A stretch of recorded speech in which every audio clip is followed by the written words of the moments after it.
natin ang mga payo ni Ms. Mai. Narito naman si Ate Cherry sa isa pang kwento ng ating kabayaning OFW.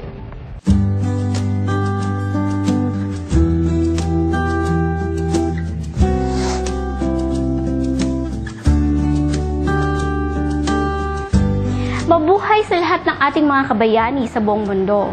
Ito ang Hawak Kamay at ako si Ate Cherry, ang inyong mga kapiling sa pagtunghay ng buhay ng ating mga kababayang OFWs. Sa episode na ito ay may liham tayo mula kay Oscar.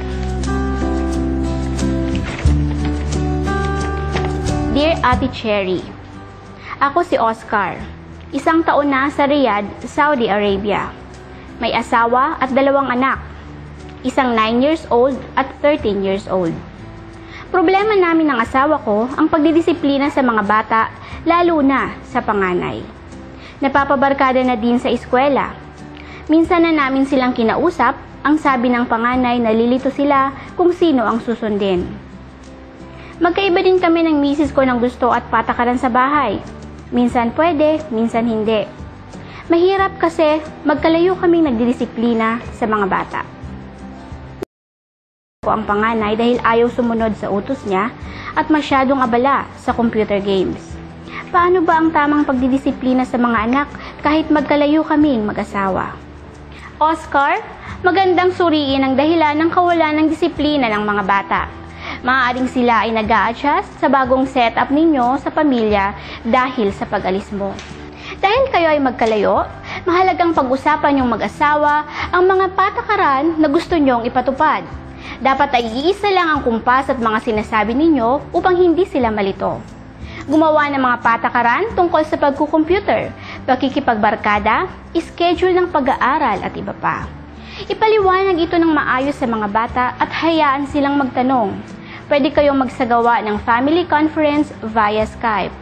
Sa una marahil ay magrereklamo sila sa mga bagong patakaran, pero ipakita ang inyong authority bilang mga magulang.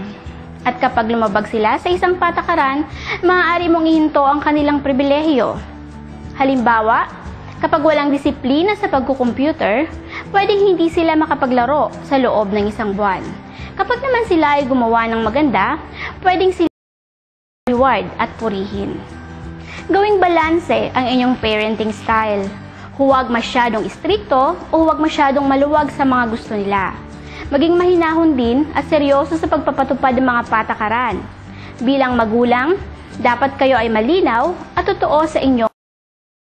Malimit na nalilito ang mga magulang sa salitang disiplina at physical punishment gaya ng pamamalo sa mga bata. Hindi sila kinakailangang saktan at paluin para madisiplina. Ang sabi nga, the best discipline leads children learning self-discipline. At bilang mga magulang, kayo ang modelo nila. Turuan din sila ng kagandahang asal at tamang pakikipagkapwa. Good luck sa iyo, Oscar. Sana ay nakatulong ang Pinoy Wise sa iyo. At bago po tayo tuluyang magtapos, nais ko lang batiin ang ating provincial government of Laguna, lalong-lalo na sa ating kapartner dyan, si Ms. Gigi Corcuera at Valentin Guidote, na siyang nangunguna sa pag-setup ng OFW Center sa probinsya ng Laguna. At sa lahat po ng nagdanais na humingi ng tulong o payo sa Hawak Kamay, sumulat lamang sa aming tanggapan dito sa Atikha Incorporated, Main Avenue, Green Valley Subdivision, Barangay San Francisco, San Pablo City, Laguna, o mag-email sa atikha@atikha.org. Hanggang sa muli, ako si Ate Cherry, lagi lamang tumutok sa Hawak Kamay dito sa Pinoy Wise OFTV.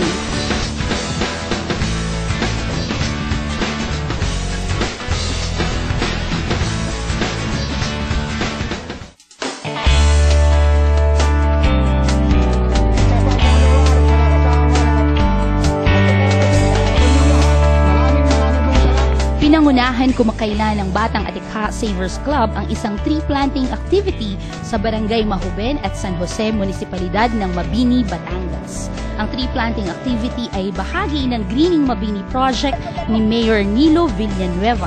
Ito rin ay kabahagi ng programa ng Office of the Municipal Agriculture na pinangungunahan ni Mr. Ronald Castillo. Kasama sa nasabing tree planting activity ang ilang opisyales ng munisipalidad ng Mabini.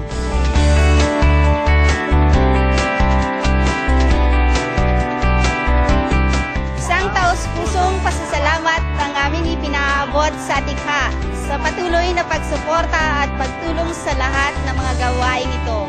Muli, isang magandang araw at mabuhay po ang sektor ng mga migranteng Pinoy. Inyo na namang natunghayan ang isa pang pagtatanghal ng Pinoy Wise OFTV. Sana ay nasiyahan kayo sa kwento ng mga batang Atikha. At sana'y nabigyan namin kayo ng inspirasyon upang magsimulang mag-impok para sa hinaharap. Muli, ako si Rachel Araha. Kung nais maging wise sa pamamahala ng pera at maging wise sa pangangalaga ng pamilya, tutok lamang dito sa Pinoy Wise OFTV.